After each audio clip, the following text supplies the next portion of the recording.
नमस्कार दोस्तों, से एक नई वीडियो में। दोस्तों आज की इस वीडियो में हम बात करते हैं तो यूपीएसआई के लिए प्रीवियस ईयर क्वेश्चन हम लोग सॉल्व करेंगे। देखिए यहाँ आपको दिखाई दे रहा होगा, थोड़ा सा हम इसको बड़ा करते हैं। देखिए इसकी हम बात करते हैं तो यूपीएसआई में पूछा गया कब का यह पेपर है, तो हमारा कहेंगे 12 नवंबर 2021 का हमने पेपर उठाया है। शिफ्ट कौन सी है, तो आप कहेंगे सेकंड शिफ्ट का है, ठीक है।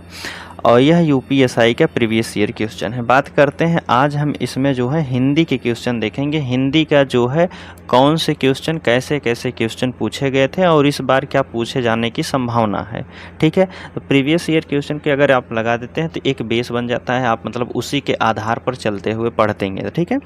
तो चलिए हम पहले इसका देख लेते हैं। प्रीवियस ईयर क्वेश्चन में बात करते हैं हिंदी से।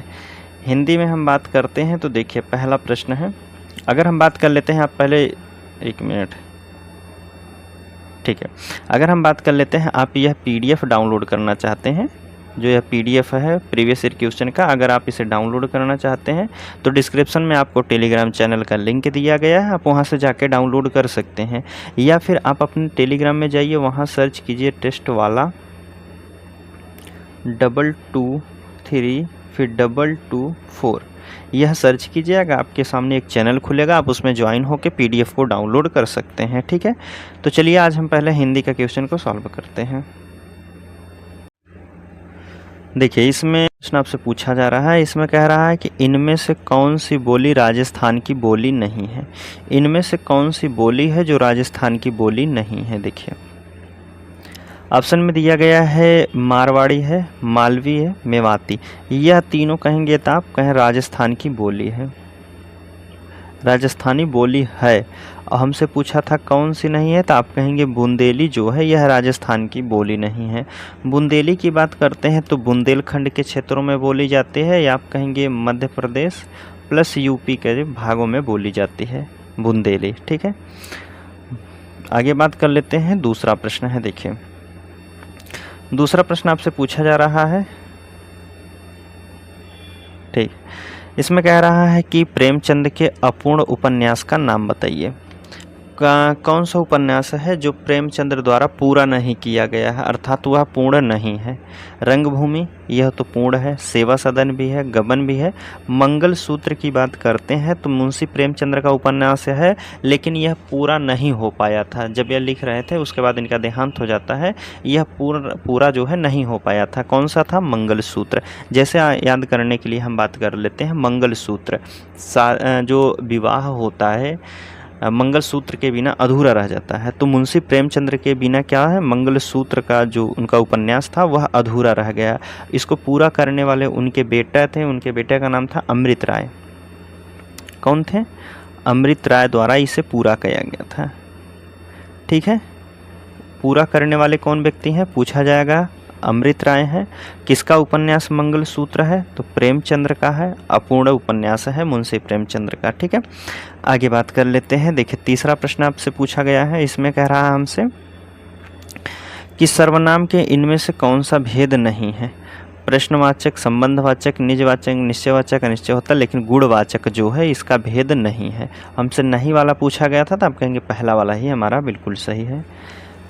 आगे बात कर लेते हैं। देखिए अब इसमें हमसे पूछा गया है कि कौन सा तत्सम शब्द है। कौन सा तत्सम है? अस्थाई, केवड़ा, केतकी, करेला। तत्सम हमसे पूछा गया है, तो तत्सम कौन सा दिया गया है? तो आप कहेंगे केतकी शब्द जो दिया गया है यह तत्सम शब्द है। अगर इसका तद्भव की हम बात कर लेते हैं तो केवड़ा होता है, केवड़ा इसका तद्भव होता है। केतकी एक फूल होता है, ठीक है। आगे बात करते हैं। पांचवा प्रश्न है, इसको देख लीजिए। देखिए इसमें हमसे पूछा गया है कि रानी केतकी की कहानी प्रसिद्ध है। रानी केतकी की कहानी किसने लिखा है? तो आप कहेंगे इंसा खाल की है, और यह प्रसिद्ध कहानी है इनकी। चलिए आगे बात कर लेते हैं। छठवां प्रश्न है। देखिए अब इसमें हमसे पूछा गया है, कह रहा है कि मिश्रित तथा संयुक्त वाक्यों में विरोध का भाव प्रकट करने के लिए किस विराम चिन्ह का प्रयोग किया जाता है। जहाँ विरोध का भाव प्रकट होता है वो प्रकट करने के लिए वहाँ अर्ध विराम का प्रयोग किया जाता है, ठीक है। आगे बात कर लेते हैं। 7वां प्रश्न है, इसमें पूछा गया है कि किस पत्रिका का संपादन भारतेंदु ने नहीं किया था। भारतेंदु ने नहीं किया था, बाल बोधनी तो इन्हीं की पत्रिका है, कवि वचन भी है, हरिश्चंद्र मैगजीन भी है, इन्हीं के वचन। लेकिन बात करते हैं तो भारतेंदु जो है, यह भारतेंदु द्वारा नहीं पत्रिका का संपादन किया गया था। 9 नंबर का 8वां प्रश्न है, देखिए 8वां प्रश्न की बात कर लेते हैं। तो इसमें कह रहा है इनमें से कौन सा शब्द जो है हमेशा एक वचन में प्रयोग किया जाता है। इनमें से कौन सा शब्द है जो हमेशा एक वचन में प्रयोग किया जाता है। ऑप्शन में है सहायता, पुस्तक, लड़का, पौधा।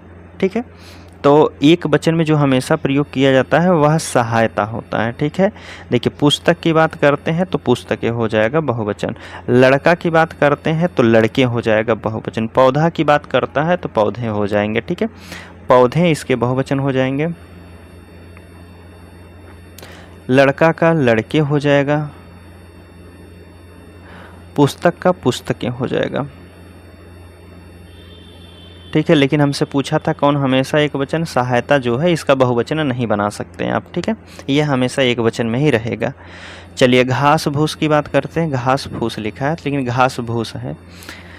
घास भूस में समास कौन सा है। देखिए घास भूस में अगर हम बात करते हैं तो यहाँ दोनों पद प्रधान बताए गए हैं। घास अलग है, भूस अलग। जैसे हम बात करते हैं भाई और बहन, दोनों अलग हैं और दोनों अपने खुद के प्रधान हैं। माता पिता, माता पिता। ठीक है, जहाँ दोनों पद प्रधान होते हैं वहाँ द्वंद्व समास होता है। क्या होता है, द्वंद्व समास होता है। ठीक है, तो आप कहेंगे कौन सा हो जाएगा, बी वाला यहाँ बिल्कुल सही दिया है। 10 नंबर का प्रश्न है, इसमें देख लीजिए, इसमें पूछा गया है आपसे शिक्षक संज्ञा का कौन सा प्रकार है। शिक्षक कौन सा संज्ञा प्रकार है, जातिवाचक संज्ञा है, समूहवाचक है, व्यक्तिवाचक या फिर भाववाचक। शिक्षक बताया गया है, तो देखिए शिक्षक की अगर हम बात कर लेते हैं, शिक्षक एक जाति होती है। क्या होती है, जातिवाचक हो जाएगा। शिक्षक क्या हो जाएगा, जातिवाचक हो जाएगा, क्योंकि किसी एक शिक्षक का नाम नहीं लिया। अगर हम बात कर लेते हैं, कह देगा राम अध्यापक। राम अध्यापक की अगर बात कर लेता है तो आप कहेंगे वहाँ व्यक्तिवाचक हो जाएगा, लेकिन हमने यहाँ किसी व्यक्ति का नाम नहीं लिया गया है, सिर्फ शिक्षक की बात हो रही है, तो यह हमारा जातिवाचक हो जाएगा। ठीक है, आगे बात कर लेते हैं। 11 नंबर के प्रश्न में पूछा गया है कि राम किताब पढ़ता है। बताइए, राम किताब पढ़ता है कर्मवाच्य है, भाववाच्य है, कृत्यवाच्य है, इनमें से कोई नहीं। राम क्या पढ़ता है, राम क्या पढ़ता है, तो आप कहेंगे किताब पढ़ता है। यहाँ उत्तर मिल रहा है, तो क्या हो जाएगा, यह कृत्यवाच्य हो जाएगा। क्या हो जाएगा, कृत्यवाच्य हो जाएगा। राम किताब पढ़ता है, राम क्या पढ़ता है, किताब पढ़ता है। आगे बात कर लेते हैं। कह रहा है गुलेरी जी द्वारा संपादित पत्रिका कौन है। गुलेरी जो है, गुलेरी जी द्वारा लिखा गया कौन सा पत्रिका है इनमें से, तो आप कहेंगे समालोचक की बात करते हैं तो इसके लेखक कौन है, गुलेरी जी हैं, जो कि ऑप्शन आपके डी वाले में दिया गया है। चलिए आगे बात कर लेते हैं। 13 नंबर का प्रश्न है, देखिए इसमें पूछा गया है निम्नलिखित में से कौन सा खर का पर्यायवाची होता है। खर का पर्यायवाची क्या है, रावण होता है, नहीं होता है, मूर्ख भी नहीं होता, कुंठित नहीं होता, लेकिन गधा जो है यह खर का पर्यायवाची होता है। ठीक है, आगे बात कर लेते हैं। कह रहा निम्नलिखित में से कौन सा अच का विलोम हो जाएगा। अच का विलोम हमसे पूछा गया, अर्थ होता है, नहीं हो जाएगा। अथ भी नहीं होता है, अंत भी नहीं होता है, इति होता है। क्या होता है, इति। इत मतलब शुरुआत, अथ मतलब अंत होता है। ठीक है, यह इसका विलोम हो जाएगा।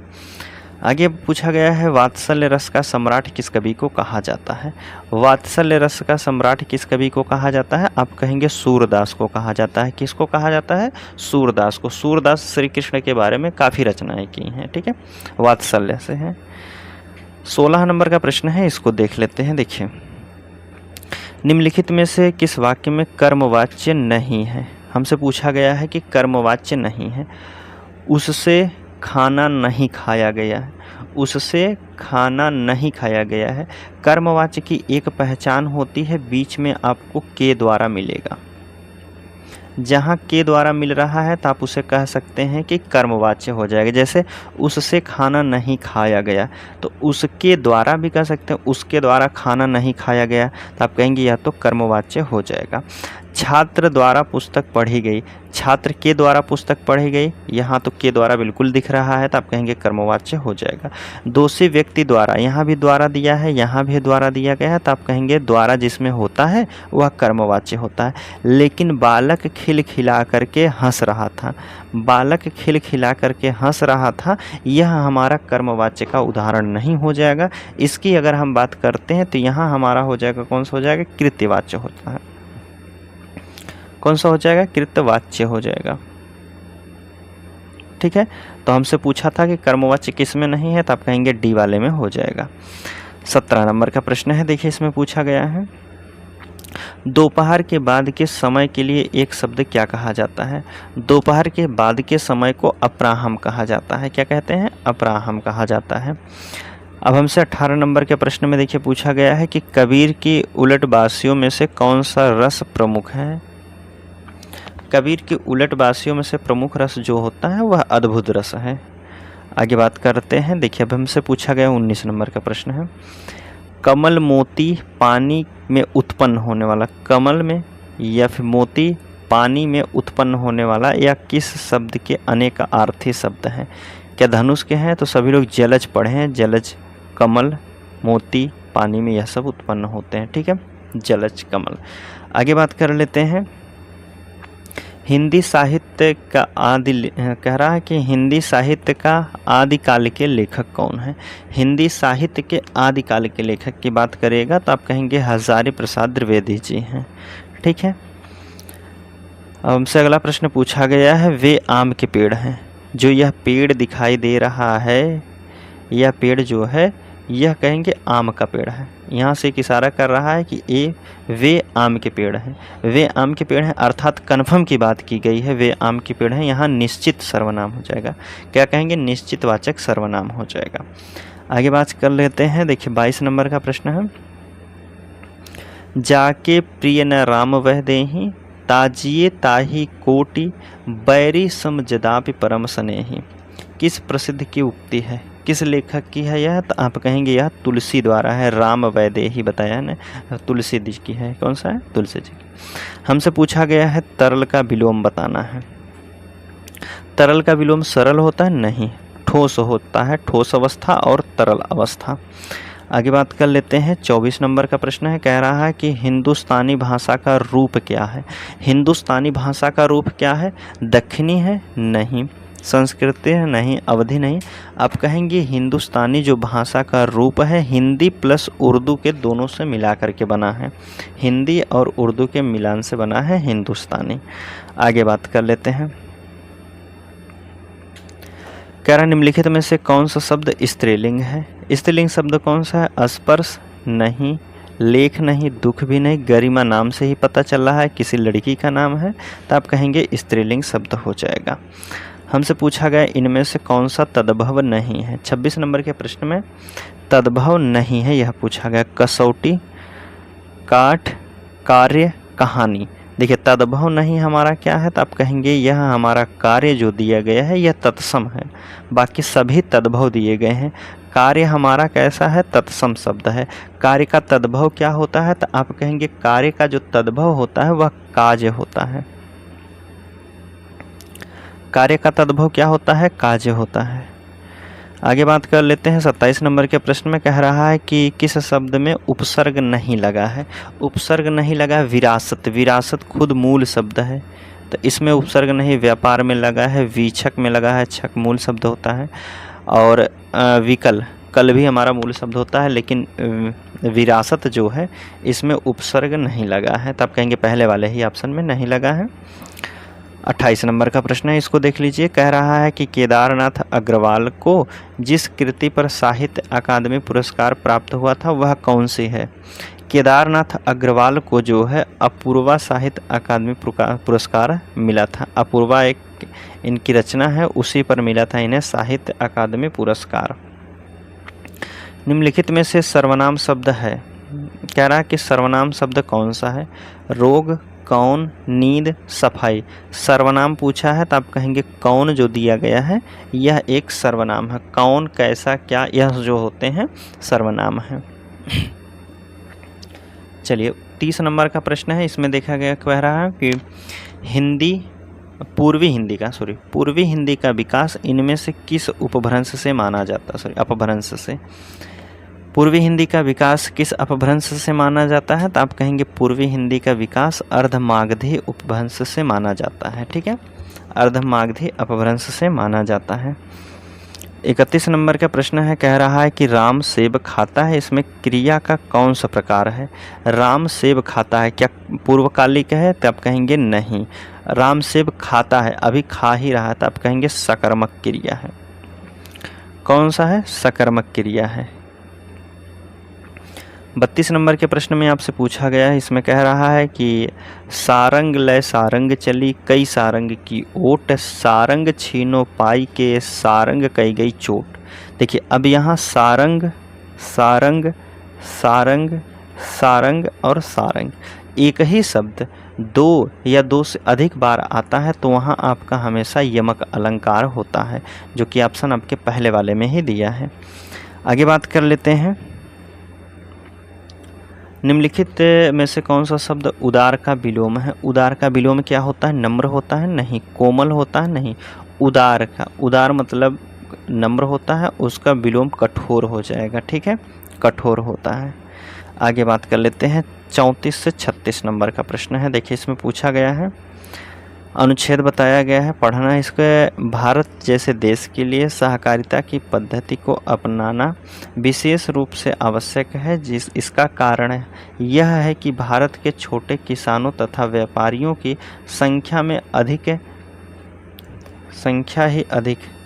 यहाँ से मिट गया है दोस्तों, संख्या ही अधिक भी सहकारिता के आधार पर संगठन किया जा सकता है।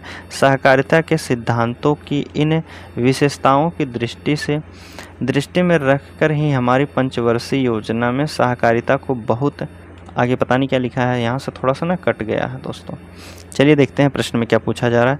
योजना के अनुसार सहकारिता का आधिकारिक उपयोग किया जाना था।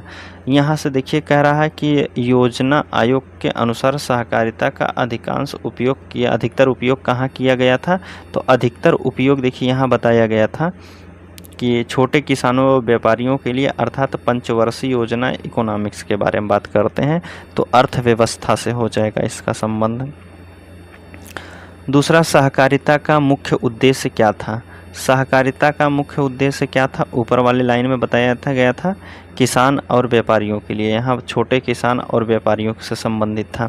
तो यहाँ किस ऑप्शन में दिया है? छोटे कृषक और व्यापारी से संबंधित बी वाले ऑप्शन में है। 36 नंबर का प्रश्न है, इसमें कह रहा है कि सहकारिता निर्धन किसानों का उद्धार कर सकती है। तो वहाँ क्वेश्चन थोड़ा सा इरस था, इस वजह से हम इसको छोड़ ही देते हैं। चलिए 37 नंबर का प्रश्न है, कह रहा है कि जंगम का विलोम क्या होता है? जंगम का विलोम अस्थावर होता है। ठीक है, आगे बात कर लेते हैं। 38 नंबर के प्रश्न में है कि इनमें से कौन सा शब्द स्त्रीलिंग है? आय जो शब्द दिया गया है यह एक स्त्रीलिंग शब्द दिया गया है। 39 नंबर का प्रश्न है, देखिए अब हमसे इसमें पूछा गया है, कह रहा है कि आप मियाँ जी मांगते द्वार खड़े दरवेश, लोकोक्ति का सही अर्थ क्या होता है? आप मियाँ जी मांगते द्वार खड़े दरवेश, यह हमने जो है ममतेज सर द्वारा जो क्लास ली गई थी मुहावरे और लोकोक्तियाँ की, उसका जो है हम लोग क्लास नोट्स जो रिवीजन किए थे उसमें यह क्वेश्चन दिया गया है। ठीक है, वह क्वेश्चन अगर आप उसको देखें हैं तो बिल्कुल आपको पता चल जाएगा। तो आप कहेंगे किसी निर्धन के घर भिखारियों की भीड़ लग जाना, उसे कहा जाता है आप मियाँ जी मांगते द्वार खड़े दरवेश। आगे बात कर लेते हैं, 40 नंबर का प्रश्न है और आज लास्ट प्रश्न रहेगा। कह रहा अवधि शिला का उस पार था गुरु भार, तिल तिल काट रही थी दृग जलधार। देखिए हमसे देखिए पहली पंक्ति जो दिया गया है बड़ा दिया है, दूसरी पंक्ति छोटी दी गई है, फिर तीसरी पंक्ति बड़ी दी गई है, चौथी छोटी दी गई है। अर्थात तोटक की बात करते हैं, रोला के रोला तो हो नहीं सकता। देखिए बरवय दिया गया है, इसमें बरवय, इसका नियम क्या होता है? 12 + 7 मात्रा होती है। पहले चरण में 12 और दूसरे में क्या होता है 7 होता है। तो हम दूसरा वाला गिन लेते हैं, पहला वाला कौन गिनने जाए। देखिए था में क्या हो जाएगा 2 मात्रा हो जाएगी, एक 3 हो जाएगा, एक 4 हो जाएगा। इसमें 3 2 यहाँ हो गई, देखिए 2 1 1, फिर यहाँ 2 हो जाएगा, यहाँ 1 हो जाएगा। कितना हो गया 2 3 4 2 6 1 7। दूसरे वाले में 7 आया है तो आप कहेंगे 12 12 7, ठीक है 12 7 हो जाएंगे, इसकी पहचान होती है। ठीक है, तो हमने 40 प्रश्न तो यहाँ तक समाप्त कर लिया है। ठीक है, हिंदी के जो है हमने आज इसमें पूरा कंप्लीट कर लिए हैं, 1 से लेकर के 40 तक के प्रश्न। और काफ़ी कितना टाइम हुआ है 18-19 मिनट जो भी हुआ है, 1 से 40 तक के क्वेश्चन हमने कंप्लीट कर लिया है। अगर बात करते हैं आपको यह वीडियो अच्छी लगी है तो कमेंट के माध्यम से ज़रूर बताइएगा।